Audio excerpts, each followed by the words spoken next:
In 1260, two men were crowned Great Khan of the Mongol Empire. Both had the bloodline, both had an assembly of Mongol princes behind them, and both were brothers, sons of the same father. For half a century, this empire had been building a network fast enough to govern from Korea to the edge of Europe, and that network carried both summons. What finally broke the largest land empire in history was not a foreign army. If you want more history like this, hit the like button. Let's get into it. Last time we followed a message across the steppe. Relay stations, fresh horses, a metal tablet that let one rider cut ahead of everyone else on the road. That system did exactly what it was built to do. It held an empire together. It had one weakness, and it was never a weakness of the road. It was a weakness of the throne. A great Khan was not simply born into the job. He had to be raised to it by a Kurultai, an assembly of the ruling family and their commanders. And by custom, the princes were expected to come, to leave the campaign, to leave the province, and to ride back to the heartland. That worked when the family was small and the empire was one grassland. By the time Möngke died on campaign in 1259, his brother Hulagu was in Persia. Other branches of the family were sitting on territory further west than any of them had ever been. The message reached them all. Coming home did not. Kubilai was in the south, fighting his own campaign when the news arrived. He did not go back to the capital. He called an assembly where he already stood, at Kaiping, surrounded by his own commanders. And in 1260, they raised him as Great Khan.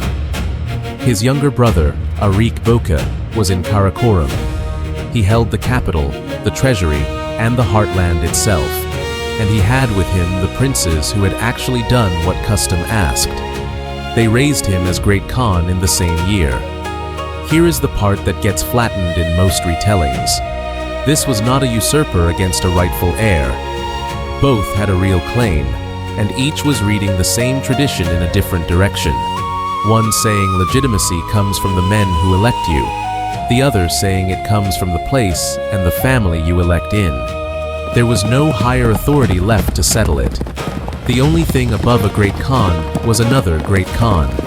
So, it went to war. Everything in this video comes from written sources, and I have listed them in the description. The parts historians still argue about are in the pinned comment, including the ones I deliberately left out of the story. And Kubilai won it in a way that should sound familiar. Karakorum was a city in the middle of a grassland. It could not feed itself. Grain came in by cart from the farmland of northern China, and northern China was Kubilai's. He closed the route.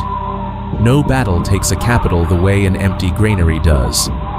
Ariq Böke had the throne room and none of the wagons. He had to leave, take his court west, and start drawing supplies and men out of the lands of his own cousins.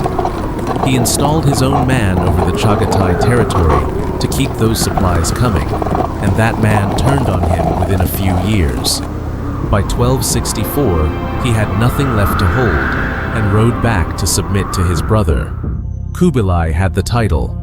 He did not have the empire.